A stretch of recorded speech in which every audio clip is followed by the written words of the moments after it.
அனைவருக்கும் வணக்கம். வாழ்க வளமுடன். நான் உங்கள் பாலசுப்ரமணி. நம்ம இன்னைக்கு பார்க்குற தலைப்பு என்ன அப்படின்னு பார்த்தோம்னா, உங்களுடைய லக்னத்துக்கு 1ஆம் இடம், 5ஆம் இடம், 9ஆம் இடம் ஆகிய 3 இடங்கள் அப்படிங்கிறது தான் நம்ம திரிகோணம் அப்படின்னு சொல்றோம். இந்த 3 இடத்திலும் சூரிய பகவான் நின்று திசை நடத்தும் போது நீங்கள் எந்த கோயிலுக்கு போலாம் அப்படின்னோம்னா திருவண்ணாமலை சென்று வருவது சிறப்பு.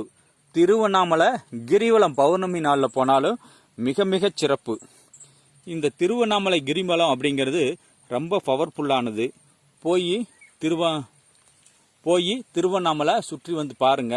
உங்களுக்கு எப்படி பலன் கிடைக்குது அப்படிங்கிறத நான் சொல்ல தேவையில்லை. நீங்கள் செஞ்சுட்டு உங்கள் அனுபவ ரீதியாகவே தெரிஞ்சுக்குவீங்க. உங்களுக்கு அதிர்ஷ்டமும் கிடைக்கும். அதனால் நீங்கள் திருவண்ணாமலை சென்று கிரிவலம் சென்று தெய்வத்தை வழிபாடு செய்து வாருங்கள். சிவனை வழிபாடு செய்து வரும்போது அருமையாக இருக்கும், சூப்பராக இருக்கும். செஞ்சுட்டு வாங்க. வாழ்க வளமுடன். நன்றி, வணக்கம்.